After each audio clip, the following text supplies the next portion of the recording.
Welcome to Sober.Coffee, a weekly coffee chat sharing experience, strength, and hope for anyone on the sober road to recovery. You can download Sober.Coffee weekly on all podcast platforms and check us out on Instagram at Sober.Coffee Podcast and on Twitter at Sober.Coffee Pod. To learn more about us and to help support these sessions, visit online at Sober.Coffee. Here are your hosts, two guys on their own path to recovery, Mike and Glenn. Let's join them at the coffee shop. Good morning, Glenn. What's up, my brother? How you doing, man? You cracked me up, dude. What's that? Because you said you go, what could go? No, you go, what could go wrong? Oh, totally. What could go Everything. wrong? A couple of sober dudes in the studio. What could go wrong? Here's what I think is funny. Like Joe Rogan, like he's got a production staff of like 20, right? And everybody makes sure his hair, his bald head's glossed. No one took care of your hair this morning. I'll tell you that. We just roll in, man. And we're getting ready to do this Instagram live thing, and I love what you said, man. You know what? Everybody knows what we're about.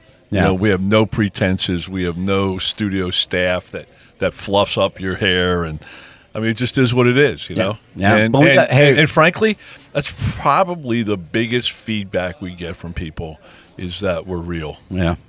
Like it or not, right? And frankly, today, I think that's one of the biggest compliments because for 50 years, I was the fakest one in the room. No, I don't know, Chameleon. dude. Hey, we were never in a room together. Oh, that would have been dangerous. Well, I'll tell you, I've never been kicked out of Vegas, so. Okay, yeah, good point. I have one up on you. I mean, who gets kicked out of Vegas? Who does that? I mean, come on, man. Who does that? Terrible. Hey, we did that episode on A Night with Blue October. Yeah, that was good stuff, man. Got a lot of good just a lot of good input. I dropped on a couple Blue October, fan sites, and I heard somebody describe them recently as like, man, it's great music for people that need hope. Yeah, right there you go. They deliver a lot of hope. And I'm going back. I don't know when this is going to drop, but I'm going back March 9th. Oh, another night with Blue October, huh? I got a ticket to the Sanctuary of Hope. Oh, there you go. That's Beautiful. What I'm call it. So, man, I love jumping in the coffee shop. Yeah, it's good stuff. So, hey, we're really going out there. We're going out there today. Yeah, I feel the stress and heat next to next. Yeah. We got here's what we're doing today, folks. We're doing just a bunch of guys in a coffee shop talking sobriety. What else is new, right? Probably drop the F-bomb somewhere along the line here. Well, Danny's in the room, so that'll probably happen. And so we got Danny G here, we got Mark, we got Matt, we got Tommy, Glenn, and Mike. Tommy B. Yeah, so, we just thought we'd talk all things sobriety a little bit, probably go a little bit longer than normal. And normally we do about a half hour. Well, we're supposed to do 18 minutes because that's the average time it takes a cup of coffee. I don't think we've ever done one 18 blah, minutes. Blah, blah, right. We miss that mark every time. Should I set my timer? No. That's ridiculous. That's ridiculous. So anyway, yeah, just some guys. So, hey, Tommy, welcome, man. Welcome, guys. Thank you. Hey, welcome, Matt. Welcome. Thank you. Good morning, guys. Yeah, it's good to have you. And Mark, welcome aboard. Thanks for having me. Yeah, it's going to be good stuff. And Danny G, good to see you, man. Good morning. Good morning. So, Danny, welcome, man. Yeah, excited to be here. God, Danny's sitting on the edge of his chair, man. And quiet. Like he's in the football position, ready to attack. Yeah. By the way, I'm rolling. I'm on your side of the table. I did Google the opposite of quiet, and your picture came up. Yeah, it was like unbelievable. Yeah. I'm like, how do they know Dan? I got a question for you though. When you think, do you think loud? Yes. Like, do you say, am I going to turn right here on this red? Is it loud in your head? It's very loud in my head. Wow. Yeah, it's a tennis match in my head. I love it. That's why I'm here. I love it, man. It's awesome, man. So yeah, I thought we'd just banter back and forth a little bit about sobriety, in general. But I love sobriety. Yeah, get to know these guys a little bit better. And so, hey, Tommy, let me put you on the spot, man. Why don't you give us a quick background of what got you to the coffee shop here this morning? Not just Danny strong-arming you, but kind of what got you here and how you liking sobriety right now, Tommy? Well, I mean, I'll do a real short recap. I mean, I think I started drinking when I was 14, and I think that first drink, I loved it. And, 25 years later got me there. What started out as fun turned into a nightmare and just something that I couldn't no longer control. It was controlling me. And I don't want to go through all the war stories because there's plenty of them, but finally got to a point to where it seems so easy now, right? To say, why didn't you just go ask for some help? Right. But I mean that when I say help sincerely, like sincerely you want help. I think there was a lot of parts in those 25 years where like I kind of wanted help, but I kind of didn't want to commit myself, or I didn't want to listen to somebody else. I wanted to keep trying to do it my way, or maybe there's a way around this. Maybe I can halfway drink and halfway live life. I know, but it just right? never worked out. No. The long story, very condensed, is just I think for a lot of us started out, which I thought was fun, to a point to where it became dependent, and to a point to where I had no control, and it was really taking over and affecting my life in every single way possible, to where I was finally in enough pain to sincerely go search for some help and give the program an absolute 100% try. That's with awesome. sincerity. You know, two things jumped out at me. First of all, I'm spot on, and you're right. We could go through war stories, but I see it in your face, and I hear it in your voice. I mean, the time had come for me, and all I ever did was try to chase that first high. I wanted that first little bit of euphoria, and if I could have just captured that in a bottle and lived life that way, you know, we'd have a different name for this podcast. It'd be Utopia or something. But it didn't work that way for me either. So thanks very much. Thanks, Tommy. That was good stuff, man. Yeah, I love what he said about that first drink, man. He loved it. Yeah. You know, I think for all of us, you know, at some point in time, maybe for a long period of time, booze worked. Booze worked sure. really well for me. For me, right? For quite a time until I crossed that line, and then it didn't. Right. And then I chased that.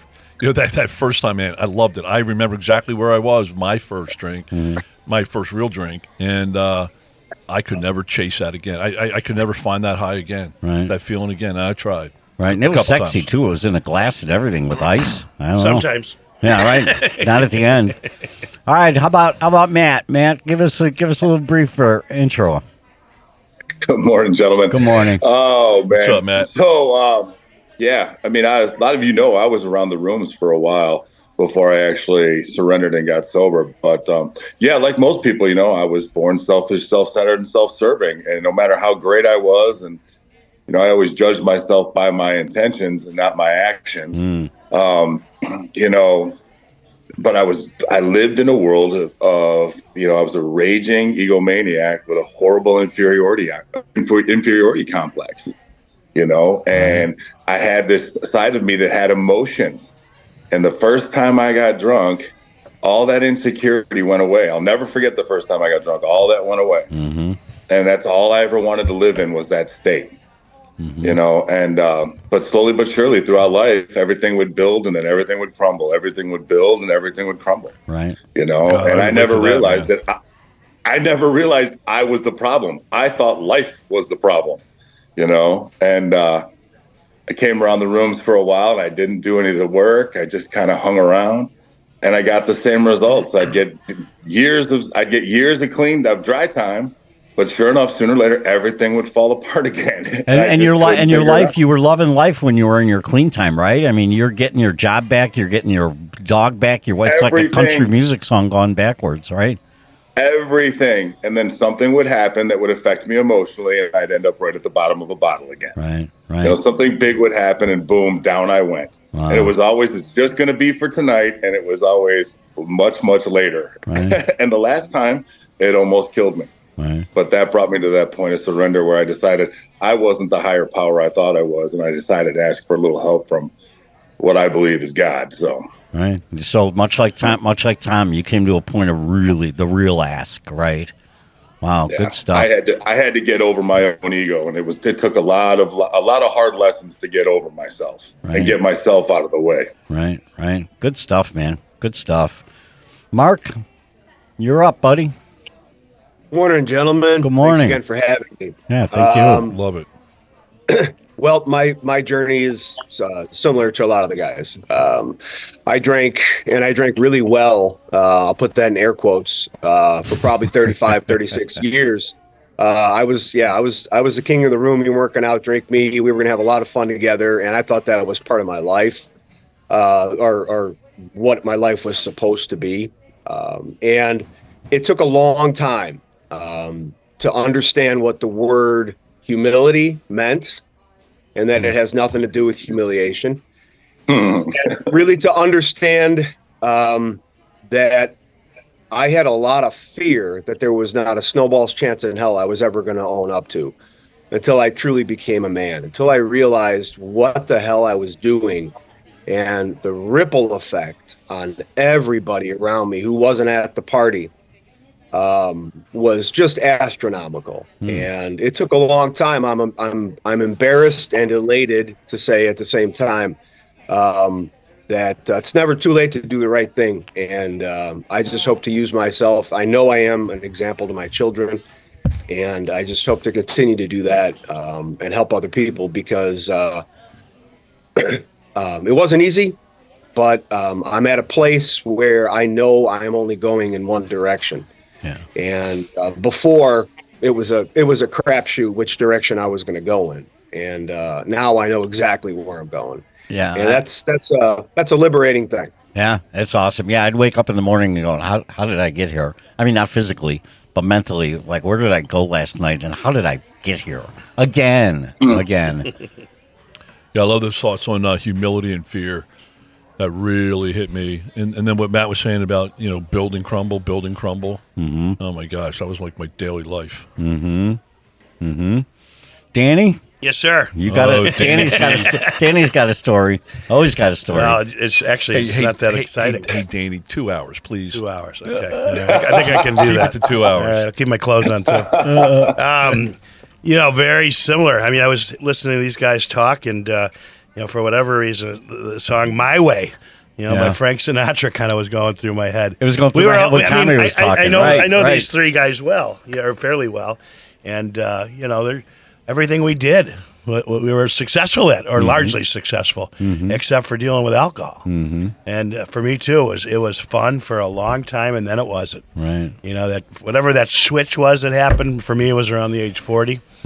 Once you cross consequences, and as I think Glenn alluded to, always trying to get that great buzz, where nothing happened. Because it worked. I mean, that was a brain marker, man. Right. That you know what, this is some good shit. Yeah, and Matt mentioned intentions. That's how I weighed myself too. What were my intentions? Yeah, something happened. Right. But what were my intentions? They were pretty good, and they largely Sure. were good. Yeah, right. But the collateral Forget damage. the results, man. It's the That intentions. collateral damage. For me, it was a bunch of things. One, I kept asking why me. And then, with a lot of folks' help and in some time, took a while for this stuff to settle in. Doesn't matter why. Right. Focus on the solution. Right. Someone told me that. Someone who's here sitting right next to me. Solution. Focus on the solution. Right. And there is a solution. and being vulnerable. There's a bunch of. Brene Brown is one of the experts on vulnerability, right? And I fell in love with those tapes. But allowing myself to be vulnerable. Tommy mentioned asking for help, but vulnerability not being a weakness but being a strength. Right. And I really started believing that, right? Not just listening to it, as Tom said. We started believing it. Right. That was sort of a turning point for me. So not only vulnerability, but I'm telling you, man, we have some business guys here. Growing up in business, growing up in my household, if you asked for help, you were a puss. Yeah. You had to figure it out yourself. I remember We're not going to use that saying, terminology when the girls are in, by the way, but go ahead. Some of us might be. Yeah. I mean, it was always like, that's asking for help was a weakness. And what I have found out, not only in this room, but in the rooms and in sobriety, asking for help is a superpower. Right. I mean, that's when, and I'm amazed that I don't have every solution, every problem in this world. Mm-hmm. It still amazes me. It's funny. Oh, Danny, I know you still have the solutions. No, I don't. But asking for help is not just in sobriety. It's in business. Anything. It's in family matters. Anything. And it's amazing the results. I have more advisors today than I have toothbrushes. I ask. It is great. So that's sort of my as I said, turning point and kind of kicking the thing in gear. So that's glad to be here. So what? You earned your sheet, Danny. Thank you. Yeah. I'll have another donut. So just taking this a different direction. What are you embracing now to keep you on the path? Because I heard one What was the word, Mark, you used? And I didn't write it down, but it was tremendous. You live in what? Two things at the same time. You're both I'm elated. Elated. That was it. And I forgot the other word. Yeah, but it was right. the opposite. Elated jumped out at me. So what keeps you elated today? How do you make sure you stay in the elated lane today? Let's maybe park there for a second. What are some of the things you do that keeps you elated? Because I can really relate to that. Where my life is now, but I know, like Matt said, I'm one poor me away from pouring me one, right? And so I need to work on staying elated. So how do you guys define elated? How do you define elated? And then how do you get there? And then how do you get there? Well, personally, I understand that my sobriety is a selfish thing, and selfish has negative connotations, but not for us in this program. So I had to get sober for myself, and I have to stay sober within myself. But I wake up and live every day for my children, and I get elated every time I'm able to be part of their life. And I'm very cerebral, and that's not my alcoholic ego talking. I'm just saying I overthink everything. Mm-hmm. And I know I have a crystal clear rear view mirror, and I know exactly the look on their faces when they saw me at my worst. And they're never going to forget that. I could build a building. I could cure cancer. That image is there. That's how kids' minds work. It's everything I do every damn day from that point until the last point I get to see them or they get to see me. That's really important. And I can't do that if I'm not sober. So I keep myself sober in everything that we all do together. But the elation on my face and in my heart when the two other cannons that I made who live in this house can look at me and say, that's my dad. Wow. There's elation. nothing that can compare to the elation that I feel. Yeah. So Mark, if I could jump in real quick, because I'm kind of dealing with a little bit of that myself. And you mentioned that the look on your daughter's faces, right? Or your kids' faces when they saw you drunk. That is a memory that's etched into kids' brains, right? And I'm sitting here thinking it's almost like, having a glass of Coca-Cola, right? And half of that glass is filled with acid, right? That will burn and hurt you, filled with Coke. But I think the more sobriety and the more positive life changes and behavior changes, and you start to let go of the ego and selfishness, and the more that acid diminishes it, you're diluting it with great stuff. Right. Now I just spent a couple days with my daughter and my grandbaby. My daughter wrote me off, said, "Dad, I'll never see you again." This is 9+ years ago, and you know what? She still has those memories, but they've been diluted with a ton of proof, not words, right? Proof of living differently and being there, and I don't miss anymore, and I show up, and I'm not selfish, and I listen, and it's almost like now there's a drop of acid, or there's drops of acid in an ocean of Coca-Cola. Right, there you so go. if you wanted to go back, she could go back and remember some pretty bad stuff. Right. But that's not the average day of living. So, to give people hope, right? Because, those memories are always going to be there. I have a sponsee, he tells a story of he was drinking, he had a bottle of vodka up to his lips in the garage, and the garage door opened, and his family was pulling in the minivan. And that's etched in those minds. But over time, doing the right things, man, that seems to diminish. Right. That's diluted. Tommy, you live elated these days? Yeah, I think my elation truly comes from just just knowing that this is a second chance at life. I mean, truly. I mean, for me, I know that my alcoholism got to a point where it was either death or jail. I mean, and both of those were scenarios that were happening, right? I mean, I had doctors telling me one thing was going to happen, and I kept ending up in jail or kept ending up in situations that were, putting me there, hopefully not for long periods of time, because I was constantly able to kind of skate that, live it on the edge a little bit. But I think I was on probation for, 17 out of those 25 years. I mean, truly. And I mean, like, the fact that I know in my soul that this is a second chance. I love that. And when you do the right things, other things come to you. The responsibilities that now I have toward other people, spiritually, I know it's a gift what we have. And I know that we're one of some of the lucky ones that have been able to get into this program and get it. And so I just feel like the elation is that, man, like, my whole life since I've been sober, 5.5 years now, is a different life. And I know how lucky I am to be able to live it. Right. So, I mean, to take the lessons that we've had to go through, which have been painful and hard and long, and now have this, any problem I'm dealing with is usually pretty small in comparison to the problems we had drinking. Yeah.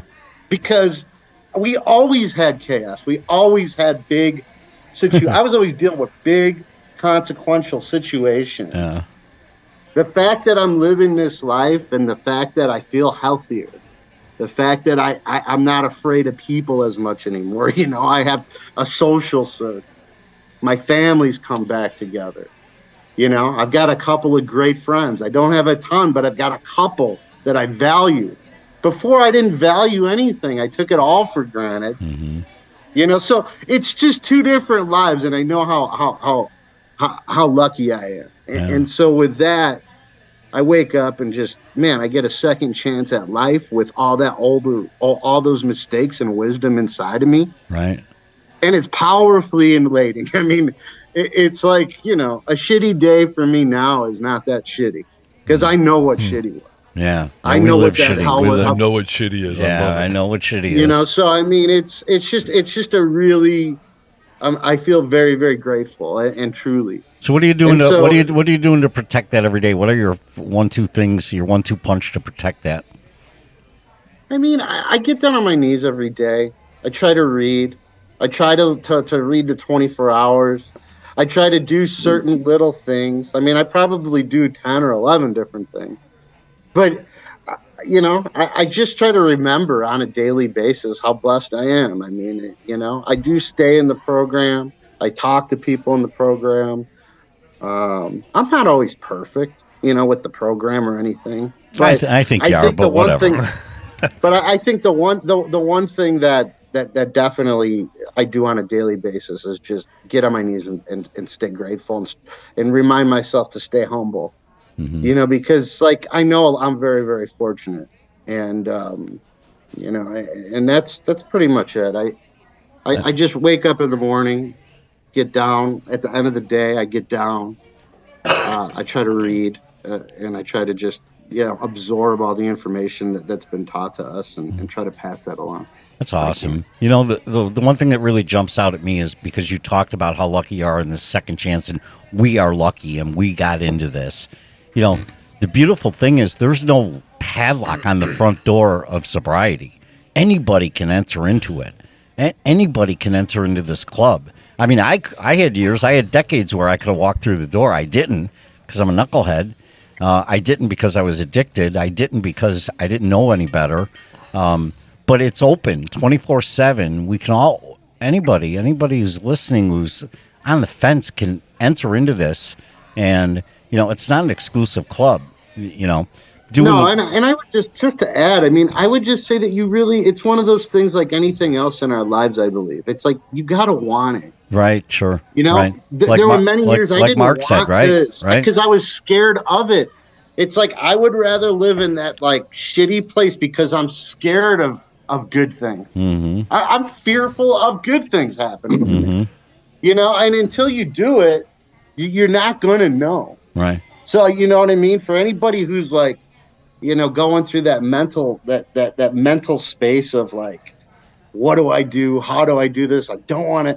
I would say just jump in with somebody. The number one thing I tell guys is look around, go to as many meetings as possible, and find somebody that you respect, and get over the homophobic thought of like, there's something about that guy I like. That's good. Yeah. And go up to that guy and say, there's something about you that I like and that I want. That's and great. Will you help me? Because, I mean, that's what it was for me. I found somebody, and I really wanted to emulate that person because I seen how hard he worked. And I had to get over all that crap in my head. I've never done that before.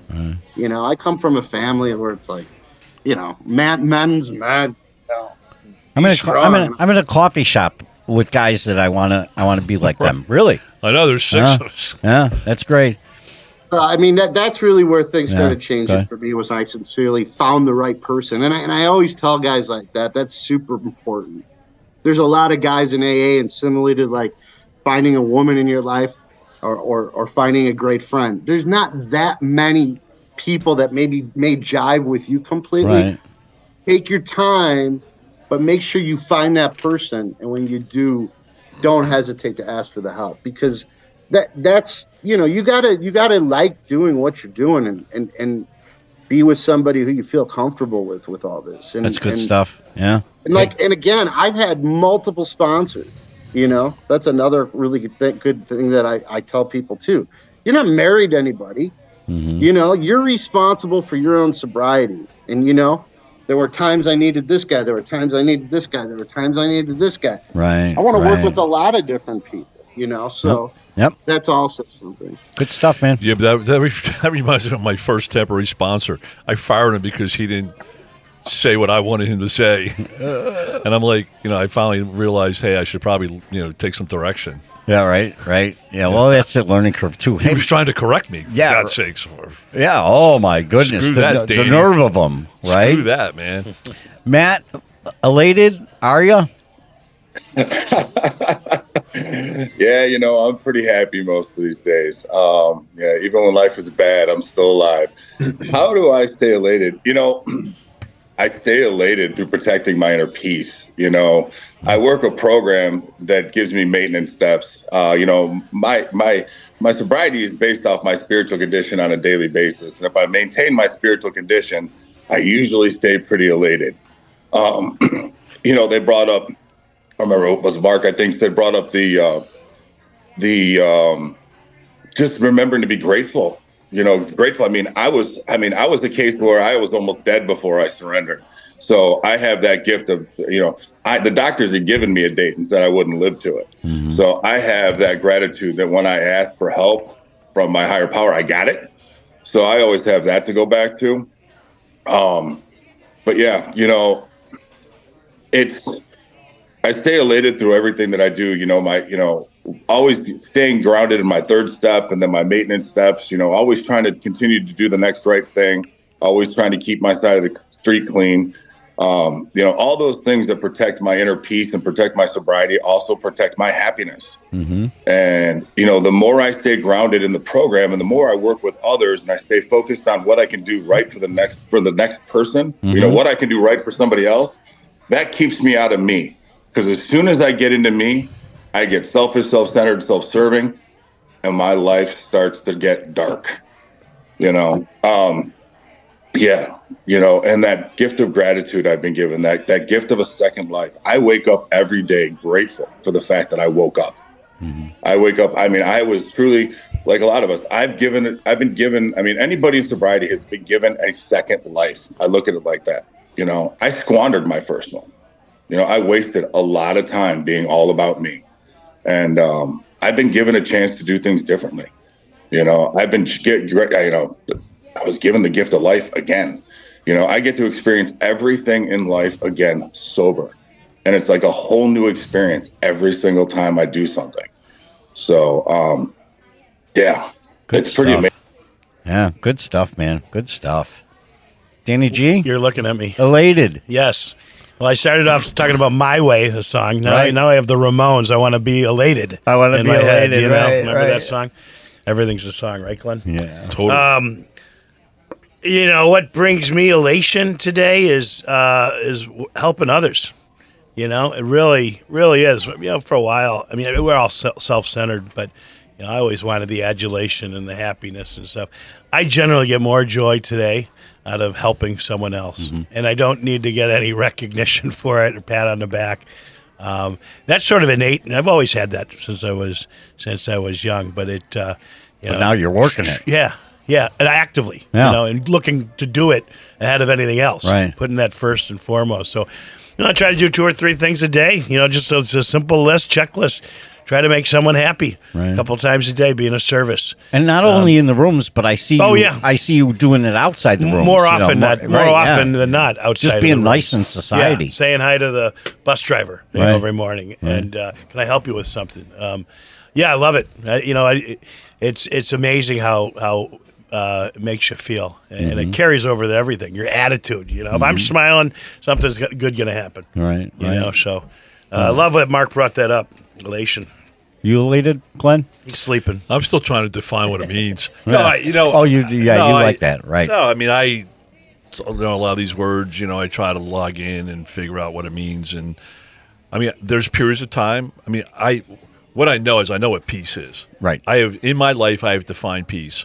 In my life, I have defined pain. I think elation is when I don't have pain, right? And when I have that peace for an extended period of time, you know, like happy. I'm trying to figure out what happy means, right?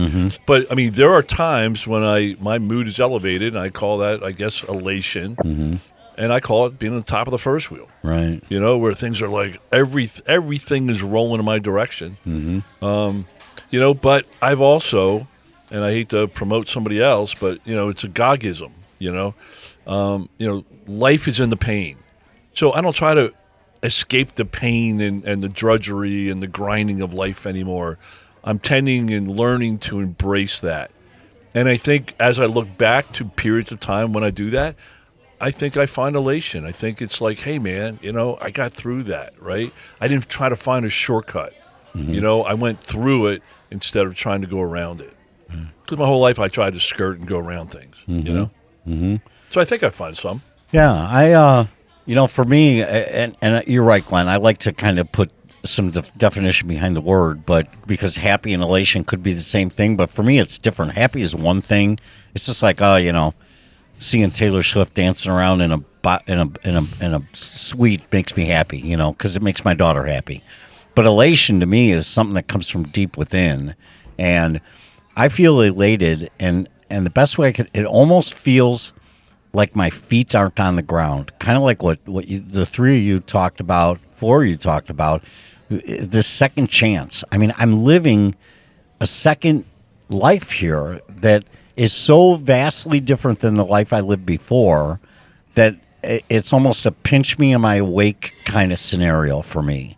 Every day, it's like, and the amazing thing is that before the drug was my go-to, and now this emotion, this feeling is my go-to.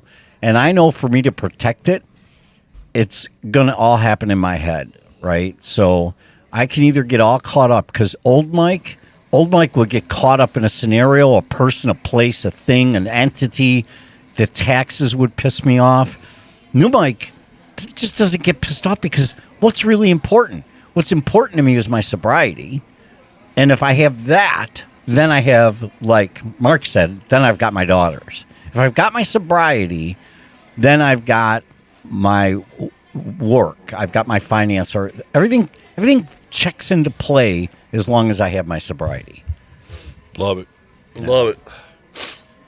So yeah, and one thing I wanted to say really quick is that you know, like in life, a lot of times people that saying of like, if I only knew what I knew.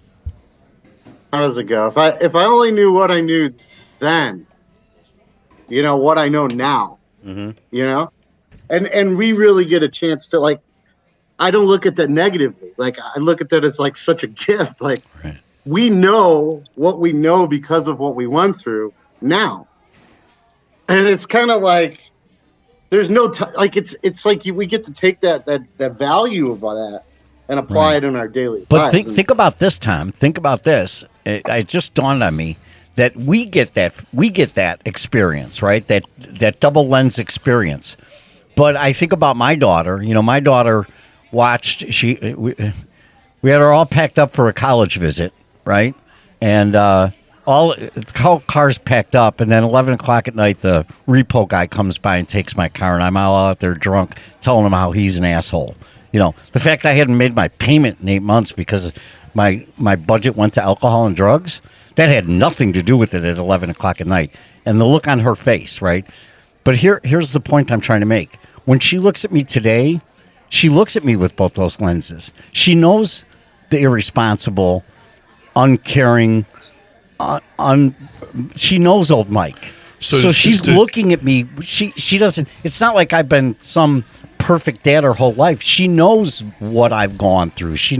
There's a greater level of appreciation there. So Does do that you make think sense? that helps her appreciate Yes. you today more? Absolutely. Yeah, that's the way I look at it too. Yeah, I think that's the gift that we got, because just what you brought up, Tom, our world is looking at us that way too. I know, Danny, your kids the same way. I mean, So you can't understand the tasty cupcake if you haven't eaten the shit. Yeah, right. There you go. Let me write that down. Oh, Glenn.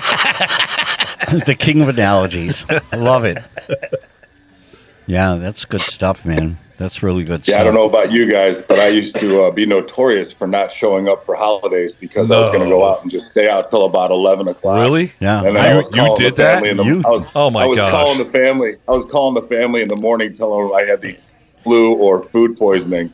Yeah. You know, you were it's, doing that for them. You stayed out. Oh, you only were out till 11 because you were thinking Yeah, about you know, it. because I ended up staying out till 5 in the morning, knee deep in a bottle of Jack Daniels and an 8-ball. Yeah, you know? right. And then, Right. Yeah. I had the And flu then, 360 days a year. Oh, I was always sick on Thanksgiving Day. Amazing. You got that. Yes.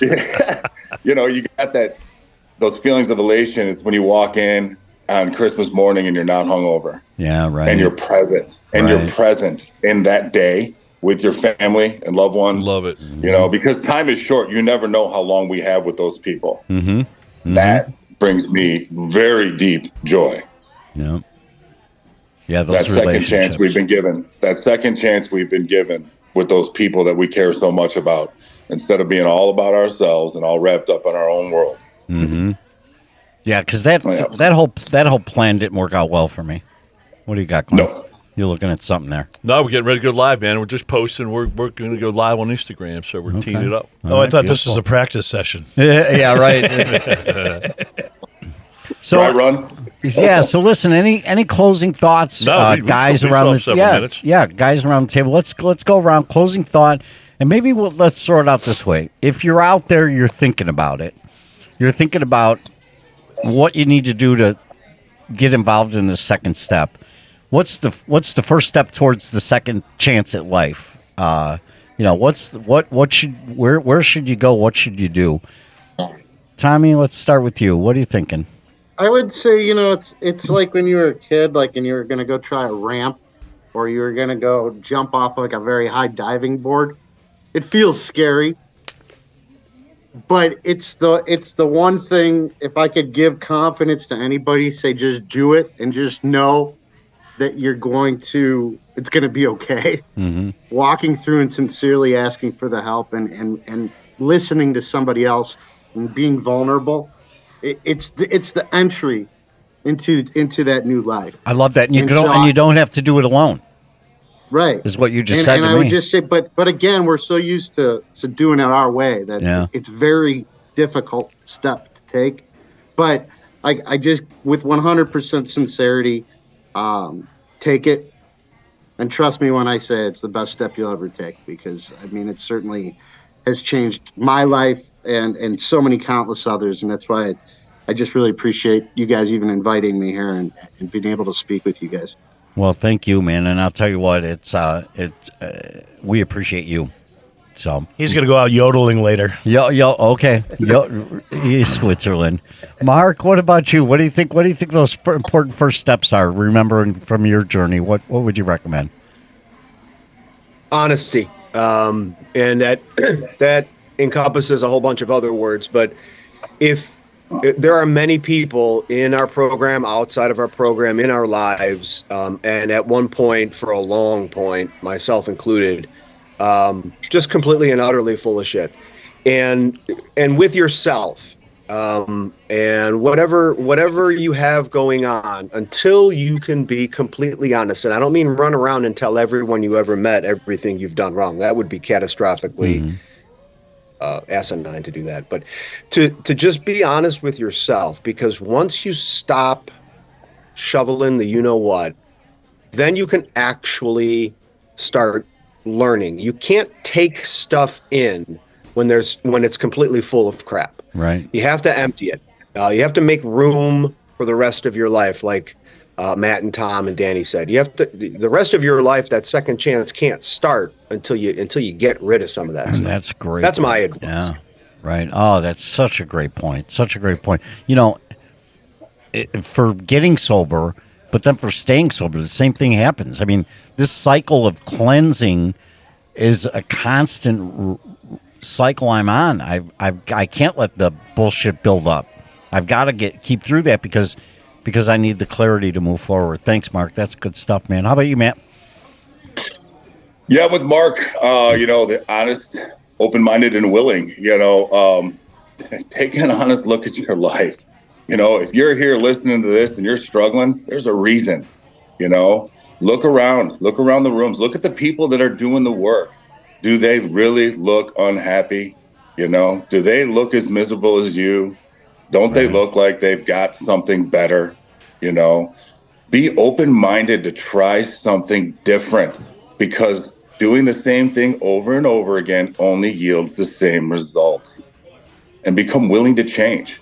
That was the biggest thing for me. I had to get over myself and be willing to try something new, because my ways always ended up in failure, no matter what.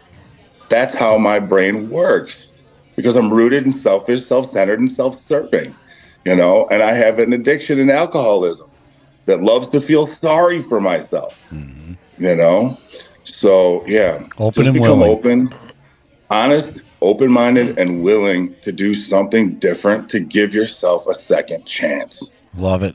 Love it. Love it. I get a theme for this. This is all about second chances. Danny, go ahead. You're looking at me again. Yes. I love when you look Danny's at me. up the bat. You guys are putting out some really good stuff. Yeah, right. It's good It's stuff. early. If you asked me this question 10 different days, or 10 days in a row, I'd give you 10 different answers, probably 12 different answers. But what pops into my mind today is risk. Talking about vulnerability. Take the risk. Take a risk where you haven't been before. Trust the process, as they say. And that's difficult to do. You don't want to. I know I didn't want to make a mistake. I didn't know how to do it. I didn't know who to trust. I didn't know who to trust. I didn't know who to take that risk with. But as Tom was using the analogy of the diving board, the water's fine. Someone's going to grab you if you start fluttering around in the pool. So well, that's the thing. Don't be afraid to take a risk, calculated risk. I'm in the business world that, I do that every day. Right. Take smart risks. Right. I didn't apply it to my life at all. It was, it's just random. Do what I want.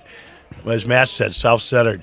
But taking a calculated risk, and then the return comes. Not always perfect. It's going to be a process. But that would be my advice. I love that. The one thing that jumps out at me is if I'm going to take a risk, I usually go do a little bit of research before I do that, like skydiving, how many people actually die, hit the ground without pulling the chute, Look at how many feet are in the pool. Yeah, I'd like to know the statistic, And but page 58, 59 of the Alcoholics Anonymous Big Book starts out as it sketches out this program that says, rarely have we seen a person fail who has thoroughly followed our path. So right there, a little bit of research I did tells me if I thoroughly follow this path, the statistical probability of me living this second life is pretty good. Rarely. Yep. Rarely have we seen it. Yeah. How about you, Glenn? No, I was actually thinking the opposite way. I mean, I know, a lot of our listeners are sober curious. a lot of our listeners are pro sobriety, right? Not necessarily AA, Right. And from a time standpoint, we only have a couple minutes, but I just want to shoot this out to those people that say AA doesn't work. I think we all here in this coffee shop today work for us, right? But what do you say to the person who says, "Oh, AA doesn't work"? Rapid fire, real quick. It's worked well for me. Okay, Tommy. AA doesn't work. What's your comeback? Why? I would say, because you haven't given it a chance. I mean, I was one of those people. I was truly one of those people. I was in and out of the rooms for maybe 6 or 7 years, and I still thought I could do it by myself. Yep. But it's just one of those things that is what I think we'll all agree on is kind of part of the miracle of AA. Is there something to be said by working with other alcoholics? I can't explain it. Right. Well, again, I don't want to bash other programs. I am going to say something, and I don't want to bash other programs. But a lot of other programs are create your own program. Right. I did that for 50 years, and look at the result that I got. Right. I needed to surrender, and I needed to say, I will do whatever you tell me to do. And it was only at that period of time did I start to see results. Right. Good. So, Matt, rapid fire, AA doesn't work. Rapid fire, I'm just a firm believer AA works if you work it. If you think it doesn't work, then you're doing something wrong. Boom. Okay. Mark? The problem is you. Mark? Almost exactly what Matt said. AA is only going to work if you fully understand what the hell you're doing. And there are a lot of words in the 12 steps, and there are a lot of words in the big book, and you just might not know what they mean, or you're misinterpreting them. So find a friend, find a sponsor, let other people help you understand what the hell it does, what it means, because when you understand it, it most definitely works if you work it thoroughly. Don't do it alone. Love it. Danny? Danny, trust the process. Trust the process. Love it. Mikey? Keep swinging the bat. I did. I queued it up at the beginning. It's worked for me. Yep. Let me tell you how. I just followed those, like you said. Few friends showed me how. Guys, this has really been great. We should come back and do this again. Maybe next time we'll actually have a plan. Like we'll have a point. How about at 9 a.m. instead of 6 a.m.? No, look at that. Get up, Danny. Come on now. 6 a.m. I'm up early all the time. This is a breakfast coffee, not a lunch coffee, man. That's right, man. Yeah. Hey, Tom, thanks a ton. Thanks Mark, for jumping in, Mark, man. thank you, man. Matt, thank you. Danny, thank you. Love you guys. Thanks for inviting me. I appreciate All right, it. thanks, guys. Hi, man. Thanks for joining us for today's coffee chat. To contact the show, email us at podcast@Sober.Coffee. If you need immediate help, the AA hotline is 800-839-1686. The National Suicide Prevention Hotline is 800-273-8255. Remember, Mike and Glenn are sharing their own journey on the path to recovery. Any suggestions, medical or otherwise, are their own experiences and should not be viewed as professional advice. See you next week, and remember, there is a solution.